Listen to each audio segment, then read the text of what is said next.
한 사람이 또 한 권의 책을 펼치고 있습니다. 지난 5권의 책이 이미 책상 한쪽에 쌓여 있습니다. 플라톤, 롤스, 노직, 샌델, 그리고 하이에크. 그 5권을 모두 지나 이제 6번째 책의 표지에 손이 닿습니다. 그 책의 이름은 우주적 정의의 탐구입니다. 지은 이는 토머스 소웰, 한 흑인 미국 경제학자입니다. 출판된 해는 1999년, 그의 나이 69이 되던 해입니다. 분량은 약 200페이지, 7권 중에서 가장 얇은 책입니다. 그러나 이 얇은 책 한 권이 가장 무거운 한 페이지일 수 있습니다. 왜 그러한지를 우리는 1시간을 걸어 함께 보려 합니다. 그러나 이 책의 첫 페이지를 펴기 전에 한 권 앞의 책을 한 번 더 떠올려야 합니다. 한 권 앞에서 우리는 하이에크의 노예의 길을 읽었습니다. 그 책의 결론은 단순하고도 무거웠습니다. 사회 정의를 한 손에 쥐어주려 한 중앙 계획은 결국 한 도시 전체를 한 손에 쥐어야만 작동한다.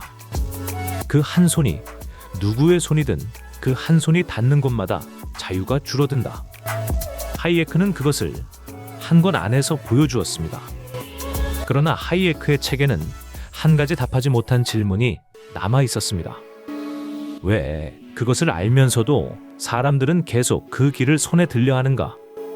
왜 똑똑한 사람들이, 선한 사람들이, 다정한 사람들이 같은 길을 자꾸 다시 가리키는가?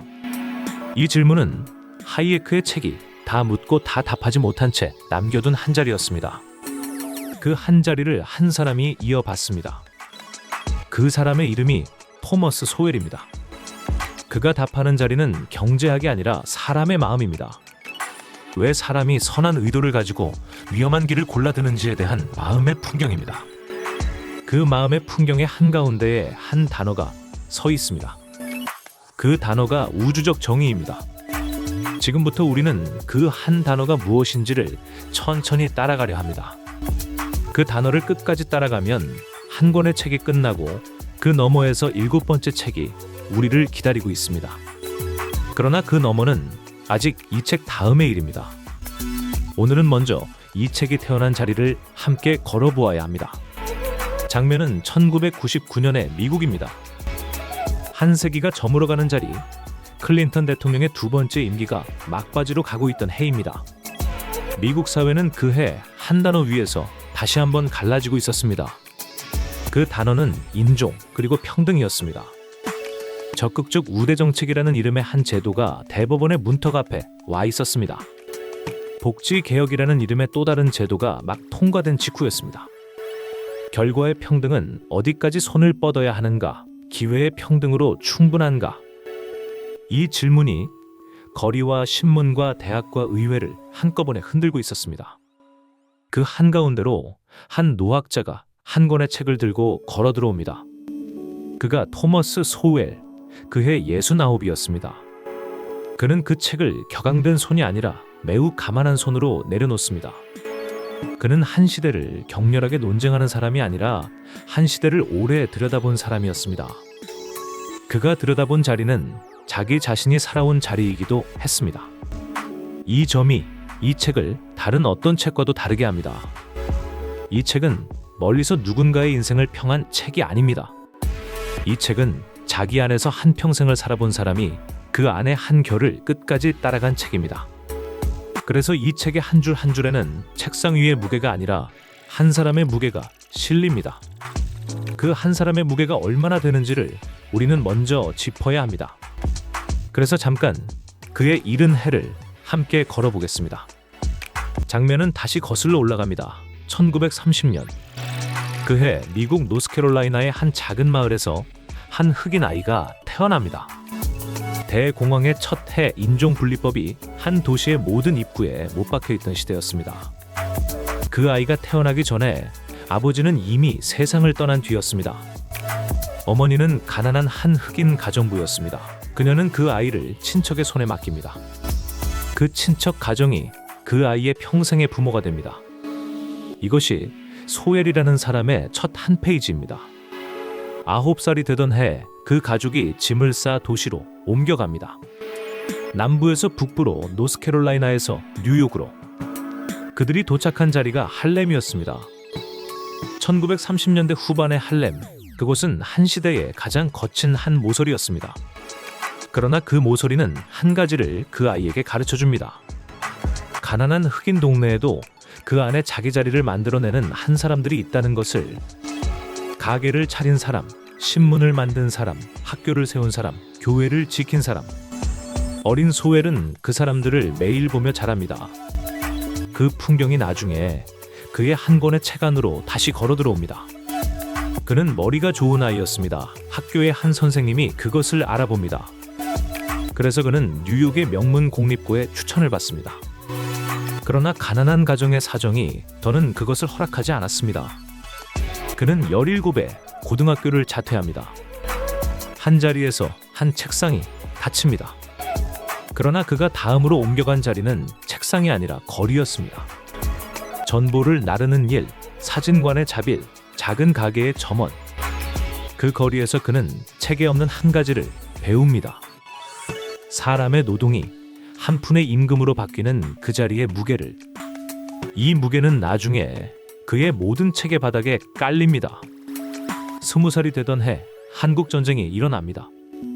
소웰은 해병대에 입대합니다. 그는 미합 중국 해병으로 그 전쟁의 한 변두리에서 복무합니다. 그가 복무한 자리는 멀고 추웠던 한반도의 한 항구였습니다. 그가 살아 돌아온 뒤 미국은 그에게 한 가지를 줍니다. 제대 군인을 위한 학자금 지원입니다. 그 지원 한 자락을 들고 그는 다시 한번 책상 앞에 앉습니다. 이번에는 닫혔던 책상이 다시 열립니다. 그는 워싱턴 DC의 흑인 명문 하워드 대학에 들어갑니다. 거기서 그의 머리를 다시 한 선생님이 알아봅니다. 그래서 그는 곧 하버드로 옮깁니다. 하버드에서 학사를, 컬럼비아에서 석사를, 시카고에서 박사를. 시카고에서 그의 지도 교수가 밀턴 프리드먼이었습니다. 이 한 줄이 무엇을 뜻하는지 잠깐 더 머물러 봐야 합니다.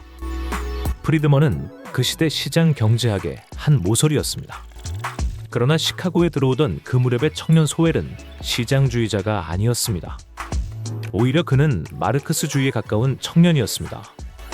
할렘에서 자란 한 가난한 흑인 청년이 한 시대의 가장 강한 좌파 이론에 끌리는 것은 매우 자연스러운 일이었습니다. 그러나 그는 시카고에서 한 번 더 자기 자신을 흔드는 한 경험을 합니다. 그것은 책상이 아니라 한 여름의 인턴이었습니다. 그는 미국 노동부에서 한 여름을 일합니다. 그가 맡은 자리는 최저임금이 흑인 청년의 고용에 어떤 영향을 주는가를 들여다보는 자리였습니다. 거기서 그는 한 가지를 봅니다. 선의로 만들어진 한 정책이 정작 그 정책이 돕고자 한 사람들의 일자리를 줄이고 있다는 것을. 그리고 그가 한 번 더 본 것은 그것보다 더 무거웠습니다. 그 정책을 운영하는 사람들이 그 사실을 별로 보고 싶어 하지 않는다는 것을. 이 한여름이 청년 소웰의 안에서 한 페이지를 넘깁니다. 그는 마르크스주의를 떠납니다. 그러나 좌파의 결을 미워하게 되지는 않았습니다. 그 결의 한가운데에 있는 가난한 자를 향한 마음은 그가 평생 등을 돌리지 않은 한 자리였습니다. 그가 떠난 것은 그 마음이 아니라 그 마음을 이루는 한 가지 방법론이었습니다. 선한 의도가 곧 선한 결과를 낳을 것이라는 한 가지 가정이었습니다. 그 가정 위에 놓인 한 권의 책이 이제 우리 앞에 있는 우주적 정의의 탐구입니다. 다시 1999년의 책상으로 돌아오겠습니다. 그 사이에 그는 박사 학위를 마치고 여러 대학을 거치고 마지막으로 스탠퍼드의 후보 연구소에 자리를 잡았습니다. 그리고 그는 그 사이에 약 30권의 책을 썼습니다. 인종에 관한 책, 교육에 관한 책, 경제사에 관한 책, 지식의 분산에 관한 책. 그 한 권 한 권은 모두 그가 책상에서 본 한 줄의 통계와 거리에서 본 한 사람의 얼굴 사이에서 태어났습니다. 그 30권 위에 한 권의 책이 더 얹힙니다. 그것이 1999년의 우주적 정의의 탐구입니다. 이 책은 그가 그동안 쓴 모든 책 아래에 깔려있던 한 결을 위로 끌어올린 책입니다. 그 결의 이름이 책의 제목 위에 한 번 더 적혀 있습니다. 우주적 정의, 코스믹 저스티스.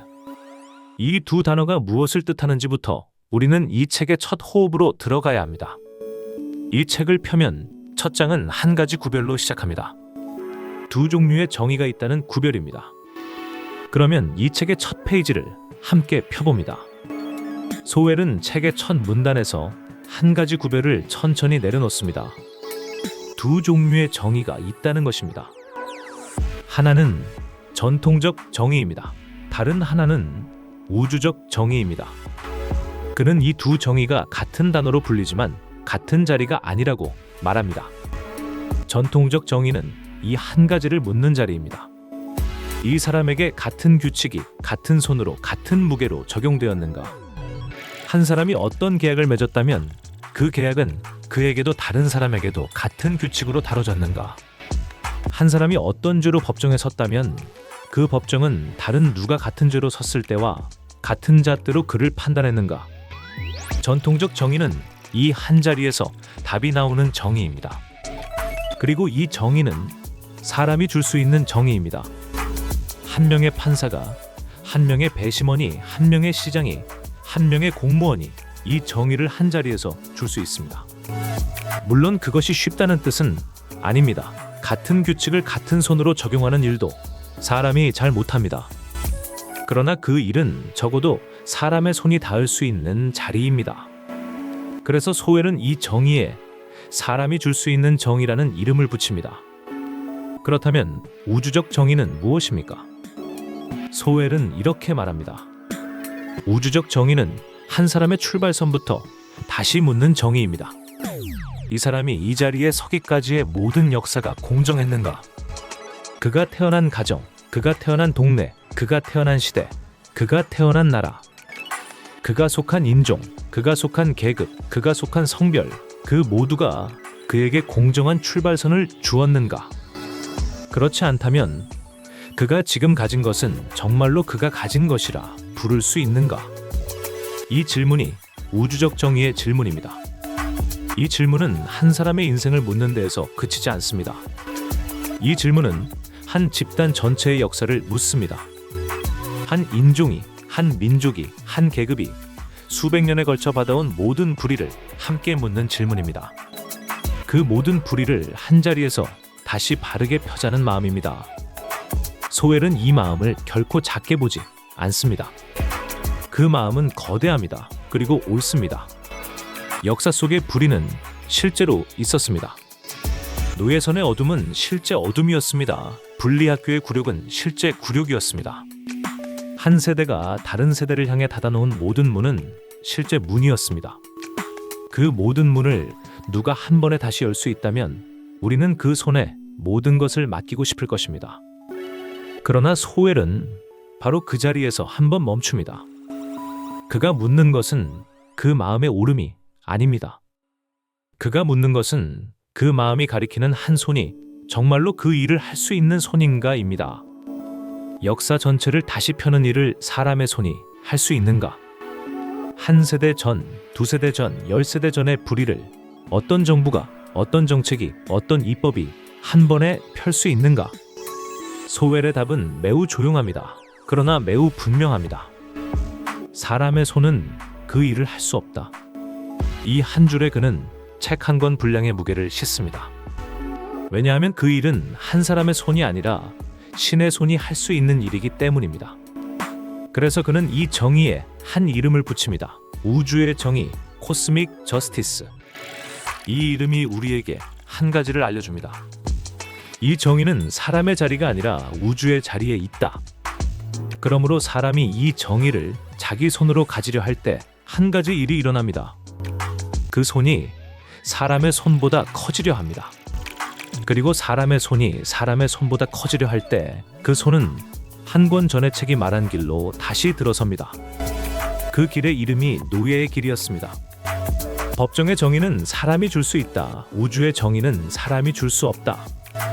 이 한 호흡이 소웰의 책의 모든 페이지의 바닥에 다시 깔립니다. 그러나 그는 여기서 한 가지 오해를 미리 막아둡니다.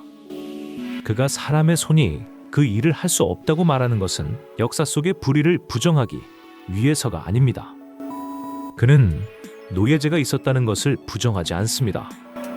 그는 분리 정책이 있었다는 것을 부정하지 않습니다.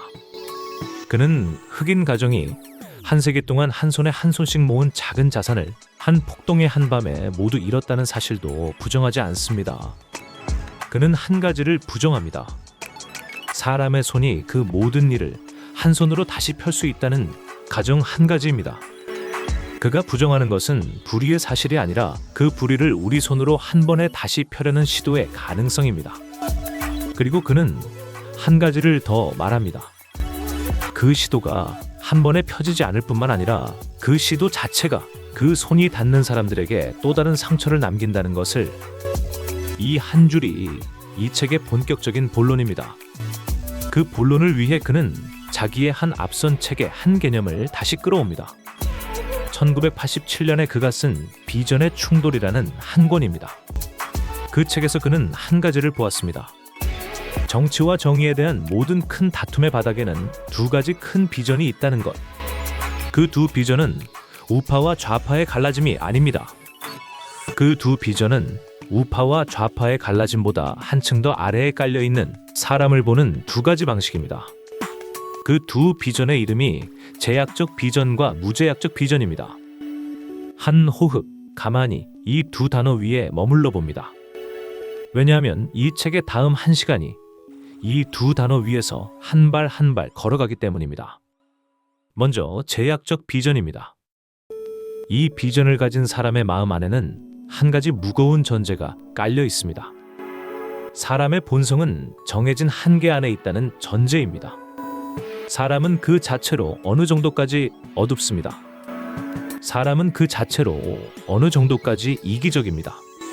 사람은 그 자체로 어느 정도까지 짧게 봅니다. 이 모든 한계는 한 사람의 한 시대의 한 문제가 아니라 사람 그 자체의 문제입니다. 이 한계는 시대가 좋아진다고 사라지지 않습니다. 이 한계는 교육이 더 길어진다고 사라지지 않습니다. 이 한계는 더 좋은 지도자가 와도 사라지지 않습니다. 그래서 제약적 비전은 한 가지 큰 질문을 묻지 않습니다. 어떻게 하면 사람을 완전하게 만들 수 있는가? 이 질문을 제약적 비전은 일찍이 옆에 내려놓습니다. 그것은 사람의 일이 아니라고 보기 때문입니다. 대신 한 가지 다른 질문을 묻습니다. 정해진 한계 안에 있는 사람들에게 어떤 맛교환이 가장 덜 나쁜가? 맛교환, 영어로는 트레이드 오프라 부릅니다. 사람의 일에는 모든 것을 한 번에 얻는 자리가 없습니다. 자유를 더 가지면 안전이 조금 줄어듭니다. 안전을 더 가지면 자유가 조금 줄어듭니다. 효율을 더 가지면 평등이 조금 줄어듭니다. 평등을 더 가지면 효율이 조금 줄어듭니다. 이 줄어듦은 잘못된 일이 아니라 사람의 일이 가진 자연스러운 결입니다. 그래서 제약적 비전은 해결책을 찾지 않습니다. 맛교환을 가능한 한 덜 나쁘게 짜는 것이 사람이 할 수 있는 가장 정직한 일이라고 봅니다. 그래서 이 비전 안에서는 어떤 정책도 완벽하지 않습니다. 어떤 제도도 한쪽을 더 좋게 하면 다른 한쪽을 조금 더 나쁘게 합니다. 이 비전 안에서는 어떤 한 사람도 모든 답을 다 가지고 있지 않습니다. 그래서 이 비전은 권력이 한 자리에 모이는 것을 매우 무서워합니다. 한 사람도 답을 다 가지지 못한다면 한 사람의 손에 모든 권력이 모이는 자리는 가장 위험한 자리이기 때문입니다. 이 비전을 가졌던 사람들의 이름을 잠깐 불러보겠습니다. 에드먼드 버크, 18세기 영국의 한 정치가이자 보수주의의 한 아버지입니다. 애덤 스미스, 같은 시대의 시장 경제학의 한 아버지입니다.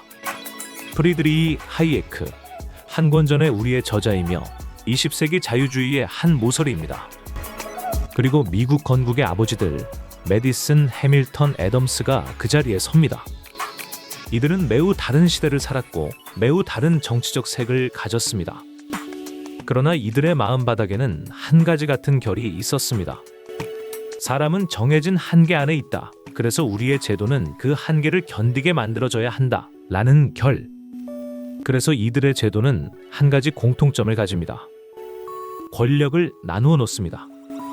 3권으로 나누고 연방과 주로 나누고 의회를 2방으로 나누고 임기를 어긋나게 놓습니다. 한 사람의 손이 한 손에 너무 많이 닿지 못하게 해.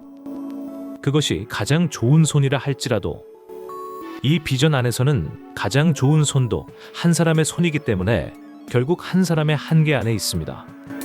그래서 가장 좋은 손이라도 한계 너머로 닿게 두어서는 안 된다고 봅니다.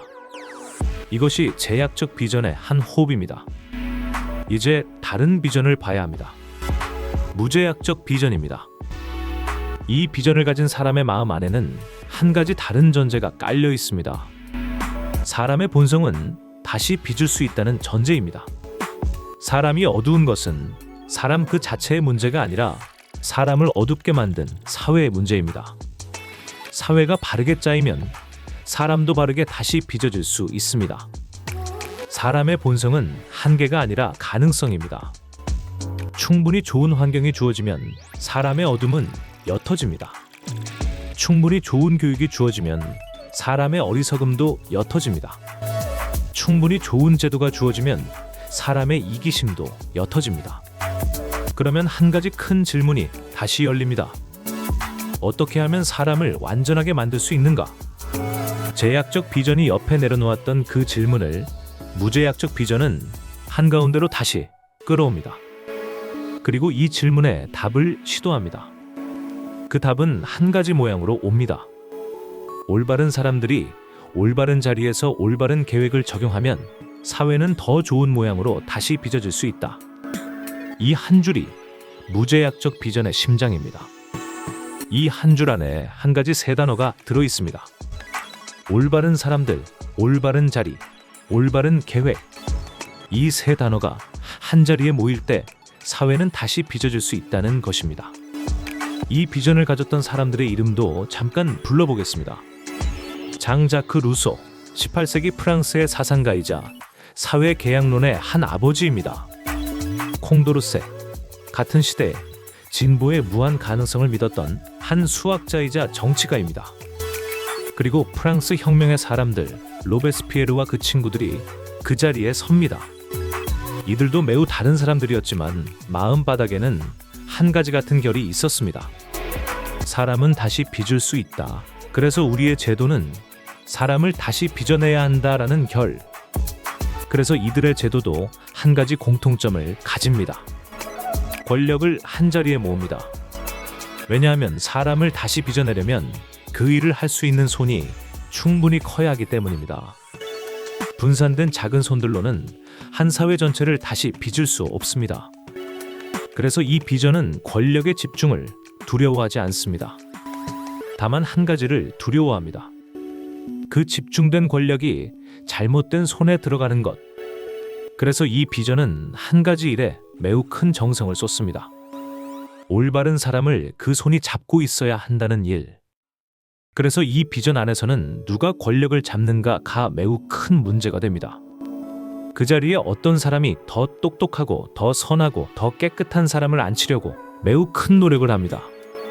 반면 제약적 비전은 그 자리에 누가 오든 그 손이 닿는 범위가 작게 짜여 있는지를 더 신경 씁니다.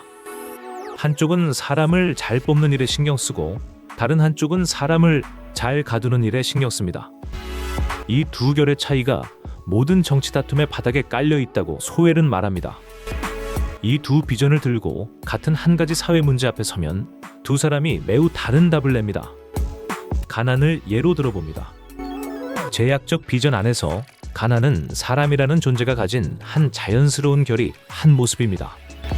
어떤 사람은 더 부지런하고 어떤 사람은 덜 부지런합니다. 어떤 사람은 운이 좋고 어떤 사람은 운이 나쁩니다. 그래서 가난은 사람의 사회에서 완전히 없어지지 않습니다.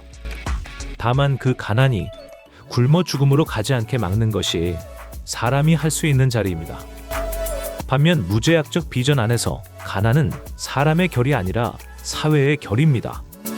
어떤 사람이 가난한 것은 그 사람이 게으르기 때문이 아니라 그 사회가 그를 그 자리에 묶어두었기 때문입니다. 그러므로 가난을 없애려면 사회의 결을 다시 짜야 합니다.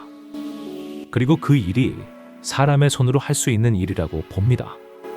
한 사람의 마음바닥에 어떤 결이 깔려 있는지가 정의에 대한 그의 답을 매우 다르게 만듭니다. 제약적 비전은 한 사람이 자기 노력으로 얻은 것을 가능한 한 지켜주려 합니다.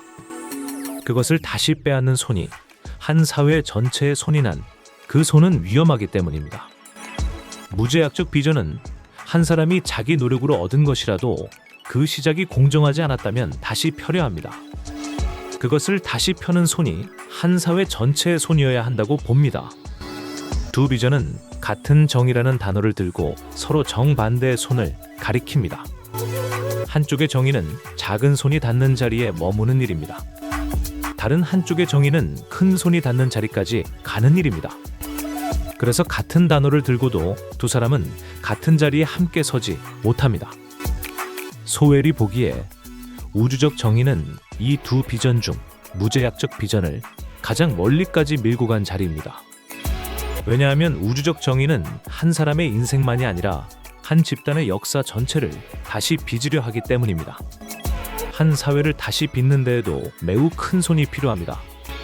한 집단의 역사 전체를 다시 빚으려면 그보다 훨씬 더 큰 손이 필요합니다. 그 손은 한 정부의 손보다 더 큽니다. 그 손은 한 사람의 어떤 손보다도 더 큽니다. 그 손은 결국 신의 손이어야 합니다. 그러나 우주적 정의를 추구하는 사람들은 그 손을 신에게 맡기지 않습니다. 그들은 그 손을 자기에게 맡기려 합니다. 더 정확히는 자기들 중 가장 똑똑하고 가장 선한 한 무리의 사람들에게 맡기려 합니다. 이 한 무리의 사람들에게 사회 전체를 다시 빚을 손을 쥐어주는 것. 이것이 소웰이 본 우주적 정의의 한 모양입니다. 그리고 이 모양이 한 권 전의 책이 본 노예의 길의 한 모양과 매우 닮아 있습니다. 한 호흡, 여기서 한번 멈추고 다음 한 가지를 짚어야 합니다. 소웰은 이 두 비전 사이에서 어느 한쪽을 악마로 만들지 않습니다. 그는 무제약적 비전을 가진 사람들을 어리석다고 부르지 않습니다. 그는 그들을 자기보다 더 똑똑한 사람으로 부릅니다. 그들의 마음을 자기 마음보다 더 따뜻한 마음으로 부릅니다.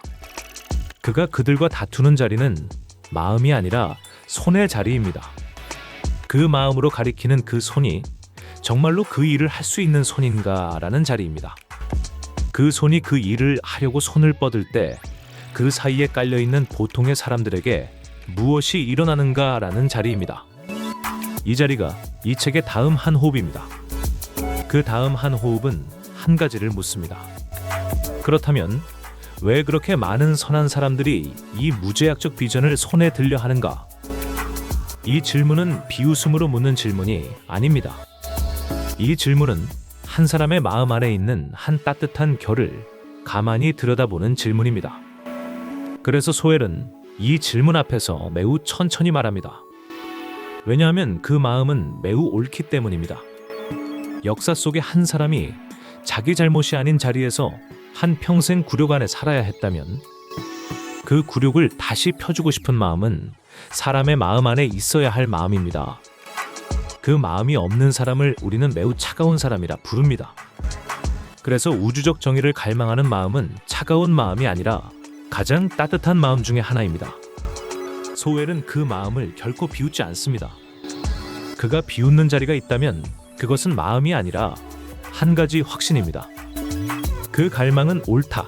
그러나 그 권력은 위험하다. 이 한 호흡이 소웰의 책의 한 가운데에 다시 적혀 있는 한 문장입니다. 그 갈망이 한 권력으로 손을 뻗을 때 한 가지 자만이 그 손과 함께 자랍니다. 소웰은 그 자만에 한 이름을 붙입니다. 박애의 자만, 영어로는 Conceit of Philanthropy. 박애의 자만은 두 단어가 한 자리에 모인 매우 무서운 한 단어입니다. 박애는 사랑입니다. 자만은 자만입니다. 이 두 단어가 한 자리에 모이면 가장 차갑게 행해진 한 사랑의 한 모양이 됩니다. 이 자만은 한 사람을 다른 한 사람의 인생의 답을 가지고 있다고 믿게 만듭니다. 그 다른 한 사람이 자기보다 더 잘할 수 있는 자리가 있다는 것을 잊게 만듭니다. 이것이 다음 한 호흡으로 우리를 데려가는 자리입니다. 박애의 자만의 첫 한 모양은 매우 부드러운 모양으로 옵니다. 한 사람이 또 한 사람을 진심으로 돕고자 합니다.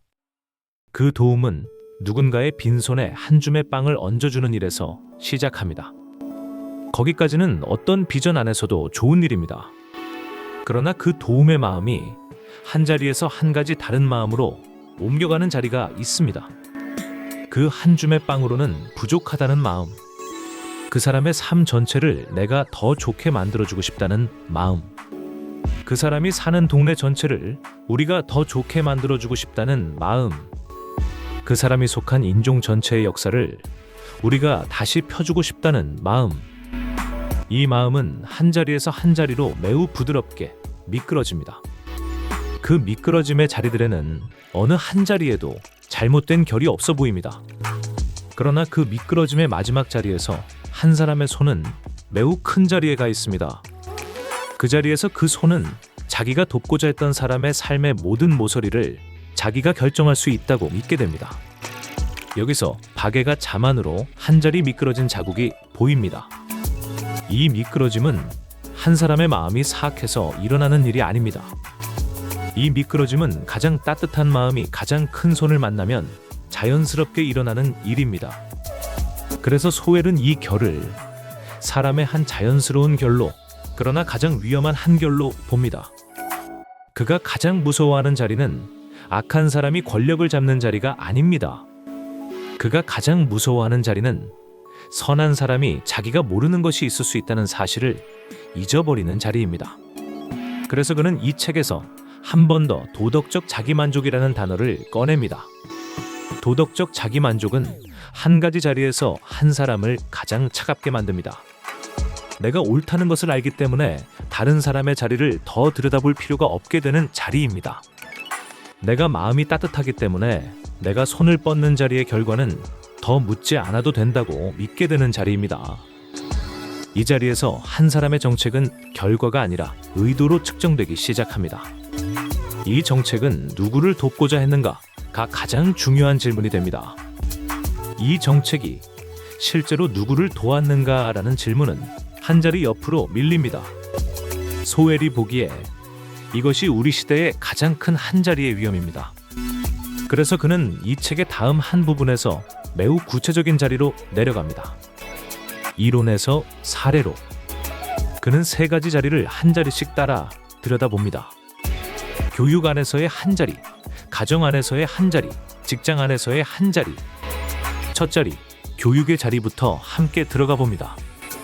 장면은 미국의 한 도시의 한 공립고등학교입니다. 그 학교에는 두 종류의 학생들이 함께 다니고 있었습니다. 한 동네에서 자란 평균 시험 점수가 낮은 학생들, 다른 동네에서 온 평균 시험 점수가 높은 학생들. 두 무리의 학생들에게 같은 한 시험을 보였을 때 한 무리가 더 잘하고 한 무리가 더 못합니다. 이 차이를 학교는 어떻게 다뤄야 하는가? 여기서 두 비전이 매우 다른 답을 냅니다.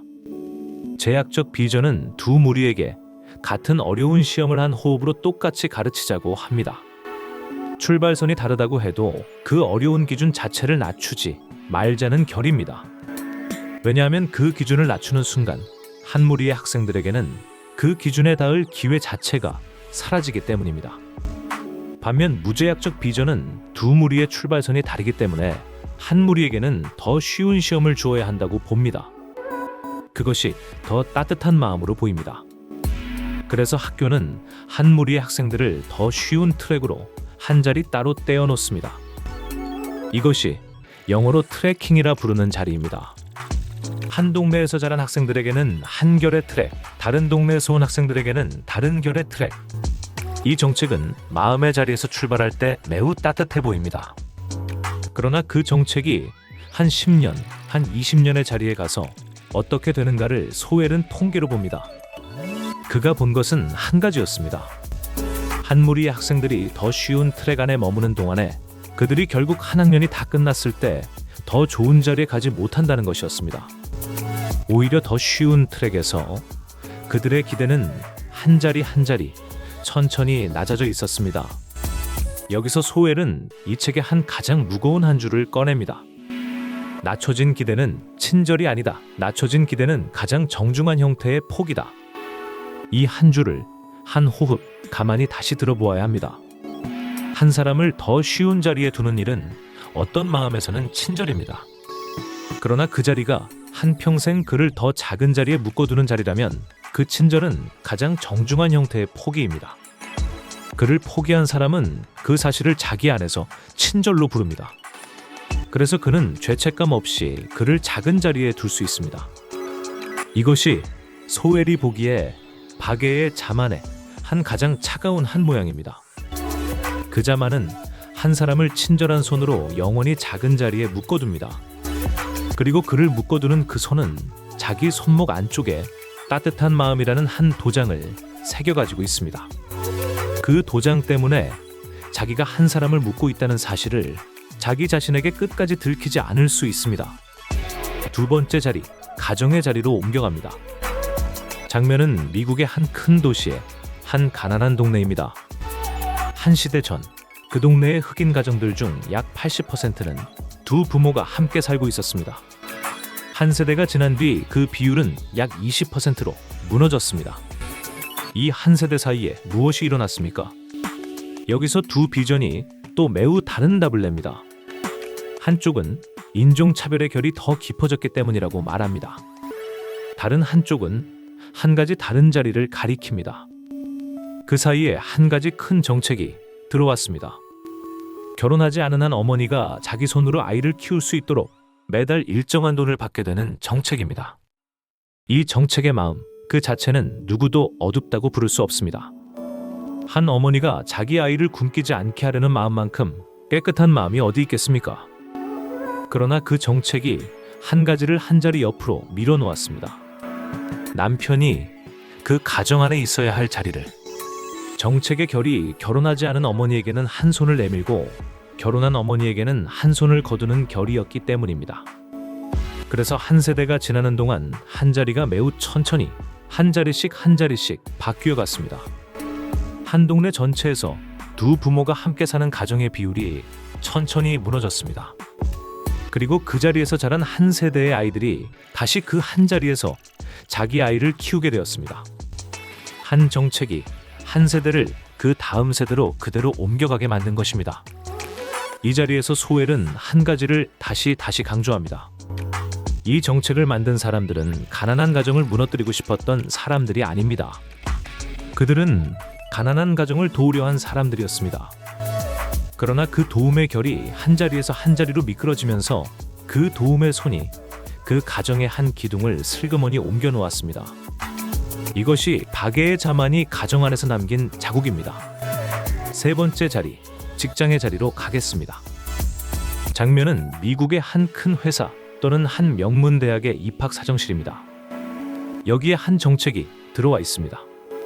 한 인종 출신의 지원자들에 대해서는 입학 점수의 한 자리를 조금 더 너그럽게 보아주자는 정책. 이 정책의 이름이 적극적 우대 정책입니다. 이 정책의 마음도 매우 깨끗합니다. 역사적으로 더 어두운 출발선 위에 서야 했던 사람들에게 한 자리를 좀 더 넓게 열어주자는 마음입니다. 이 마음의 자리에 어떤 작은 모서리에도 우리는 침을 뱉을 수 없습니다. 그러나 그 정책이 한 자리에 적용되었을 때 무엇이 일어나는가를 소웰은 통계로 봅니다. 그가 본 한 가지는 미스매치라는 한 단어로 부르는 자리였습니다. 어떤 학생이 자기 점수보다 더 어려운 학교에 들어가게 됩니다. 그 학교 안에서 그 학생은 또래보다 더 천천히 한 과정을 따라갈 수밖에 없습니다. 한 학기, 두 학기, 한 학년이 지나면 그 학생의 한 자리는 그 학교에서 늘 뒤에 서게 됩니다. 그가 만약 자기 점수에 맞는 한 자리의 학교에 들어갔더라면 그 학교 안에서는 가장 앞에 서는 자리에 있었을 수도 있습니다. 그러나 우대 정책의 결로 그는 더 큰 학교의 뒤에 서게 되었습니다. 이 한 자리 옮김이 한 사람의 인생 전체에 한 가지 결을 남길 수 있습니다. 그뿐만이 아닙니다. 같은 정책의 또 다른 결이 다른 자리에서 한 가지 다른 결을 만듭니다. 그 학교 안의 다른 학생들이 한 우대 정책 출신의 학생을 더 의심스러운 눈으로 보게 됩니다.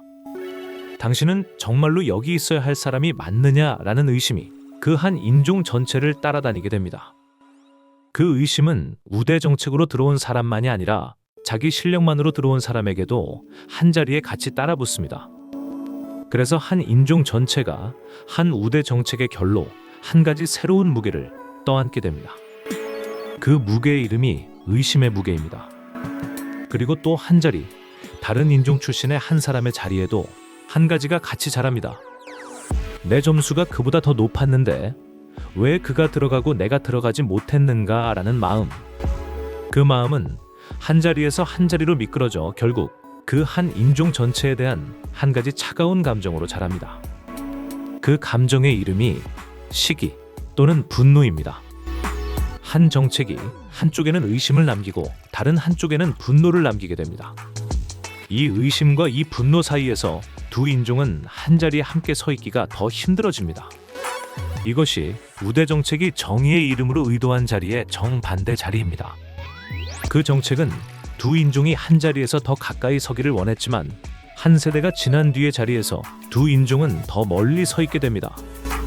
이 사실을 소웰은 한 페이지 한 페이지의 통계로 매우 차분하게 보여줍니다. 그는 격앙된 손으로 말하지 않습니다. 그는 매우 가만한 손으로 그 통계 위에 손을 얹고 한 줄 한 줄을 읽어줍니다. 그 가만한 손은 우리에게 한 가지를 묻습니다. 한 정책의 마음이 깨끗하다는 사실만으로 우리는 그 정책의 결과를 묻지 않을 권리를 정말로 가지고 있는가? 이 질문이 이 책의 가장 큰 한 호흡입니다. 그러나 소웰은 한 번 더 자기 자신에게도 같은 질문을 돌립니다. 그가 통계를 들고 한 정책을 비판할 때 그 비판의 결도 한 자리에서 한 자리로 미끄러질 수 있습니다. 그래서 그는 자기 비판이 한 정책을 향한 비판이지 한 사람의 마음을 향한 비판이 아니라고 한 호흡 다시 말합니다. 그가 다투는 것은 그 사람들의 따뜻한 마음이 아닙니다. 그가 다투는 것은 그 마음 위에 올라탄 한 가지 확신, 그리고 그 확신이 다른 사람들의 인생에 끼치는 한 가지 결과입니다. 그 결과를 그는 한 권의 책 안에서 한 줄 한 줄 매우 천천히 다시 보여줍니다. 그러면 이제 이 책의 다음 한 호흡으로 갑니다. 세 가지 사례를 본 뒤에 소웰은 한 자리 더 깊은 자리로 내려갑니다. 그 자리는 정책의 자리가 아니라 언어의 자리입니다.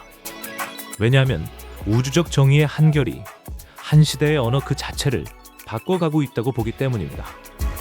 이 자리는 이 책에서 가장 사람들의 마음을 무겁게 하는 한 장입니다. 이 한 장의 제목을 그는 한 단어로 부릅니다. 언어의 부패. 한 호흡, 가만히 이 단어 위에 머물러 봅니다. 언어가 부패한다는 말은 언어가 어휘를 잃는다는 뜻이 아닙니다. 언어가 부패한다는 말은 같은 단어가 같은 자리를 더는 가리키지 못하게 된다는 뜻입니다. 한 단어가 매일 조금씩 더 다른 자리를 가리키게 되어가는 한 가지 매우 느린 자리의 어긋남입니다. 한 자리의 예를 들어봅니다. 평등이라는 단어를 한 호흡 가만히 들여다보겠습니다. 한 세대 전 미국에서 평등이라는 단어는 같은 규칙이 모두에게 같은 선으로 적용된다는 뜻이었습니다. 기회의 평등이라 부르던 자리입니다. 그런데 한 세대가 지나는 동안 그 같은 단어가 한 자리 다른 자리를 가리키기 시작했습니다. 결과의 평등이라는 자리입니다. 같은 규칙이 같은 손으로 적용되는 자리에서 같은 결과가 같은 손으로 분배되는 자리로 한 자리 옮겨갔습니다. 이 한 자리 옮김은 한 단어의 발음을 바꾸지 않습니다. 그러나 그 한 단어가 가리키는 자리는 매우 멀리 옮겨갑니다. 그래서 두 사람이 같은 평등이라는 단어를 들고도 매우 다른 자리에 서서 다투게 됩니다. 한쪽은 같은 규칙을 말하고 다른 한쪽은 같은 결과를 말합니다. 두 사람은 자기는 평등을 말하고 상대는 평등을 거부한다고 서로를 부르게 됩니다. 그러나 둘 다 자기 안에서는 평등이라는 한 단어를 정말로 말하고 있다고 믿고 있습니다. 이것이 언어가 부패한 자리의 한 모양입니다. 한 사회 안에서 두 사람이 같은 단어를 들고도 같은 자리에 함께 서지 못하게 되는 자리. 이런 자리가 평등이라는 단어 하나에만 있는 것이 아닙니다. 차별, 정의, 자유, 권리, 인권, 다양성, 이 모든 단어들이 한 자리씩 한 자리씩 같은 길을 가고 있다고 소웰은 말합니다. 그리고 그는 매우 무거운 한 줄을 한 호흡으로 내려놓습니다. 언어가 휘면 생각이 휜다. 생각이 휘면 정의가 휜다. 이 한 줄은 한 호흡, 두 호흡 가만히 들어야 하는 자리입니다. 한 사회의 정의는 결국 한 사회의 언어 위에 서 있습니다. 그 언어가 한 자리에서 한 자리로 미끄러지면 그 위에 서 있는 정의도 같이 미끄러집니다. 그래서 어느 날 우리가 정의라는 단어를 들고 한 자리에 섰을 때 그 단어가 가리키는 자리는 어제 우리가 가리켰던 자리에서 한 발 더 멀리 가 있을 수 있습니다. 그 한 발이 어느 순간 한 거리가 됩니다. 그 한 거리가 어느 한 세대를 지나면 한 사회 전체가 자기가 어디에 서 있는지를 모르게 되는 자리에 가 있습니다. 이것이 소웰이 이 한 장에서 우리에게 보여주려 한 자리입니다. 한 호흡 뒤로 물러섭니다. 지금까지 우리는 소웰의 책을 매우 가까이에서 따라왔습니다. 두 비전을 보았고 박애의 자만을 보았고 트래킹과 복지와 우대 정책의 세 자리를 보았고 그리고 언어가 부패하는 자리를 보았습니다. 이제는 그 가까이에서 한 발 떨어져 이 책 자체를 한번 들여다봐야 합니다. 한 권의 책에는 한 권의 책으로 못 닿는 자리가 있기 마련입니다. 이 책에도 그런 자리가 있습니다. 그 자리를 가만히 짚어봐야 합니다. 그래야 다음 한 권의 책으로 정직하게 넘어갈 수 있기 때문입니다. 첫 번째 자리, 이 책에 가장 자주 들려오는 한 비판입니다. 그래서 어떻게 하라는 말입니까? 소웰은 한 권의 책 안에서 한 자리 한 자리 매우 정직한 진단을 내려놓습니다. 그러나 그 진단 뒤에 이 정책 대신 어떤 정책을 손에 들어야 하는지에 대한 한 권의 책 분량의 처방이 따라 나오지는 않습니다. 그는 매우 큰 한 비판을 내려놓고 그 옆에 매우 작은 한 처방을 놓아둡니다. 한 권 전의 하이에크는 적어도 우리에게 한 가지를 주었습니다. 법의 지배라는 한 가지 자리입니다. 그러나 소웰은 우리에게 그만큼 분명한 한 가지 자리를 손에 들려주지는 않습니다. 그가 우리에게 주는 것은 대부분 경고입니다. 이 길은 그 자리로 간다. 저 길은 저 자리로 간다. 그러나 그 다음 어디로 발을 옮겨야 하는가에 대해서는 매우 짧게만 말합니다. 이것을 글을 좋아하는 사람들도 한 가지 한계로 인정합니다. 이 책은 무엇을 하지 말아야 하는가에 대한 책이지 무엇을 해야 하는가에 대한 책이 아닙니다. 두 번째 자리, 한 가지 더 무거운 비판이 있습니다. 소웰은 매우 많은 통계를 인용합니다. 그 통계는 모두 실제합니다. 그가 만들어낸 자료가 아닙니다. 그러나 한 권의 책 안에 들어갈 수 있는 통계의 수는 정해져 있습니다. 그래서 한 사람은 자기 책에 들어갈 통계를 골라야 합니다. 소웰이 고르는 통계의 결은 그의 비전과 함께 갑니다. 그가 본 자리에서 우대 정책의 결이 부정적으로 나오는 자료들이 그의 책의 한 면에 모입니다. 그러나 다른 경제학자들이 같은 자료를 다른 각도에서 읽으면 다른 결의 결과가 나오기도 합니다. 한 정책의 결을 어떤 자료로, 어떤 기관으로, 어떤 비교군과 함께 보느냐에 따라 답이 다르게 나오는 일이 있습니다.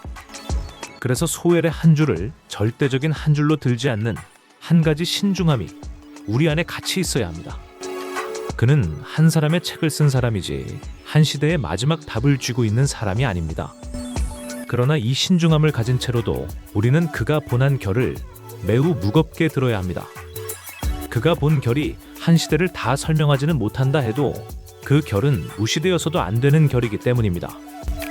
세 번째 자리, 그리고 이 자리가 다음 한 권의 책으로 우리를 데려가는 자리입니다. 2권 전 우리는 마이클 샌델의 책을 읽었습니다. 샌델은 한 권의 책에서 한 가지 큰 질문을 다시 열었습니다. 정의는 좋은 삶에 대해 침묵할 수 없다는 질문.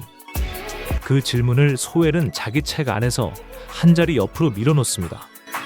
그는 법정의 정의를 매우 정직하게 지키려 합니다. 그러나 그 법정 너머에 한 사람의 삶이 무엇을 위해 살아야 하는가 라는 자리에 대해서는 거의 침묵합니다.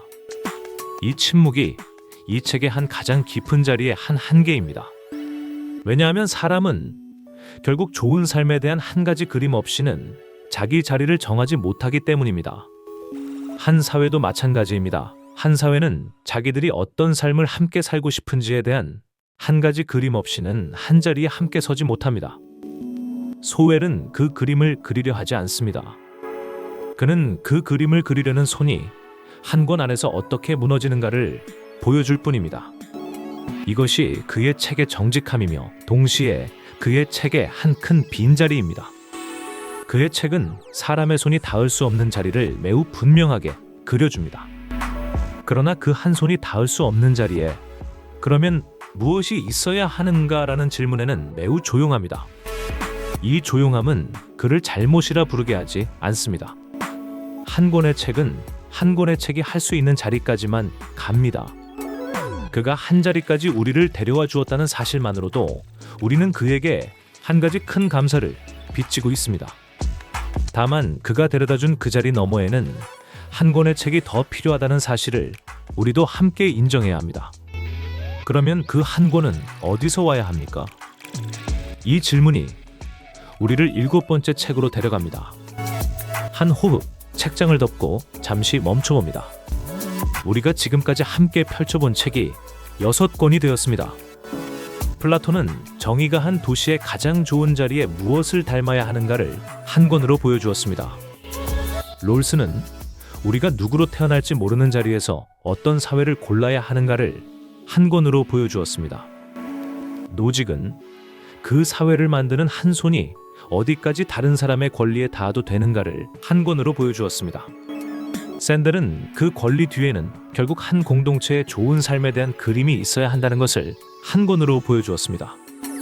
하이에크는 그 그림을 한 손으로 그리려 하면 그 손이 결국 모두를 노예의 길로 데려간다는 것을 한 권으로 보여주었습니다.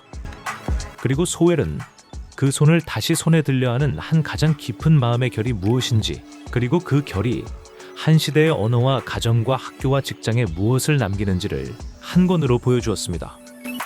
6권을 다 펴고 나면 한 가지가 분명해집니다. 사람의 손이 닿을 수 있는 정의의 자리는 매우 작습니다. 그 작은 자리도 매우 어렵게만 닿을 수 있습니다. 그 자리 너머에는 한 사람의 손도, 한 사회의 손도, 한 시대의 손도 끝내 닿을 수 없는 자리가 있습니다. 그러나 그 너머의 자리에도 한 사람이 굴욕 안에서 죽어갈 때 그 굴욕을 누군가는 다시 펴주어야 합니다. 한 인종의 한 평생이 한 작은 자리에 갇혀 있을 때 그 작은 자리도 누군가는 풀어주어야 합니다. 한 세대의 한 가정이 한 정책의 결로 무너졌을 때 그 무너짐도 누군가는 다시 일으켜 주어야 합니다. 그 누군가가 사람이 아니라면 누구입니까? 이 질문이 7번째 책에 답하려는 한 가지 질문입니다. 그 책은 한 사람이 쓴 책이 아닙니다. 그 책은 한 시대가 쓴 책도 아닙니다. 그 책의 이름은 성경입니다. 그 책 안에는 정의에 대한 3가지 히브리어 단어가 함께 들어 있습니다. 미슈파트, 한 정의로운 재판관의 판결입니다. 체다카, 한 언약 안에 바르게 서 있는 자리입니다. 헤세드, 빚지지 않은 한 사랑이 빚을 넘어서 끝까지 가는 자리입니다. 이 3 단어가 사람의 손이 닿지 못한 그 너머의 자리에서 정의를 다시 펼치는 한 가지 다른 결입니다. 그 결은 사람의 손에서 출발하지 않습니다. 그 결은 사람의 손 너머에서 사람의 손으로 흘러내려옵니다. 그래서 그 결을 받은 사람은 자기가 그 결을 만든 사람이 아니라는 것을 처음부터 알고 있습니다. 그래서 그 결을 받은 손은 자기를 자만에 빠지게 두지 않습니다. 그 손은 자기보다 큰 한결에 비치고 있다는 것을 매일 한 호흡으로 기억합니다. 그 기억이 박애의 자만으로부터 그 손을 지킵니다. 그 기억이 그 손이 다른 사람의 인생을 자기 손으로 다시 빚으려 하지 않게 그 손을 잡아둡니다. 이것이 소웰이 자기 책 안에서 가리키지는 않았지만 그의 책의 한 빈자리가 자연스럽게 가리키고 있는 자리입니다. 그는 한 권의 책 안에서 매우 정직하게 자기 손이 닿는 자리까지 우리를 데려왔습니다. 그 자리 너머는 그가 가리키지 않습니다. 그러나 그 자리 너머에 한 권의 책이 한 자리 더 놓여 있다는 사실은 그의 책의 모든 페이지 아래에 깔려 있습니다. 그 한 권을 다음 한 호흡에 함께 펴보려 합니다. 그러나 그 한 권을 펴기 전에 이 한 권의 책의 마지막 한 줄을 한 번 더 함께 들어봐야 합니다. 소웰은 손의 한계를 그렸다. 그 너머에는 손이 아닌 누군가가 필요하다. 이 한 줄이 이 책이 다음 한 권의 책에 남기는 한 가지 짧은 편지입니다. 그 편지에는 한 사람의 이름이 적혀 있지 않습니다. 그러나 그 편지의 한 빈자리에 한 권 다음의 책이 한 이름을 적어옵니다. 그 이름이 7번째 책의 첫 페이지에 적혀 있습니다. 그 이름을 우리가 다음 한 호흡에 함께 보겠습니다. 그 이름이 이 시리즈의 가장 마지막 한 페이지가 됩니다. 오늘은 여기서 한 호흡 멈추겠습니다. 여러분의 한 시간을 한 권의 얇은 책 위에 함께 얹어주신 것에 깊이 감사드립니다. 여러분이 오늘 들은 한 단어, 우주적 정의는 한 호흡 안에서 매우 거대한 단어였습니다. 그러나 그 단어가 여러분의 손 안에서 자기보다 더 큰 손에 손을 얹는 한 가지 작은 자세로 바뀌어갈 수 있다면 이 한 시간은 그것만으로도 한 자리 의미가 있을 것입니다. 다음 한 권에서 그 더 큰 손의 한 자리를 함께 펴보려 합니다. 그때까지 여러분의 한 호흡 한 호흡이 매우 조심스럽게 매우 따뜻하게 지켜지기를 바랍니다. 오늘의 한 권 토머스 소웰의 우주적 정의의 탐구를 여러분과 함께 펼쳐본 것을 한 번 더 깊이 감사드립니다. 다음 한 권에서 다시 만나 뵙겠습니다.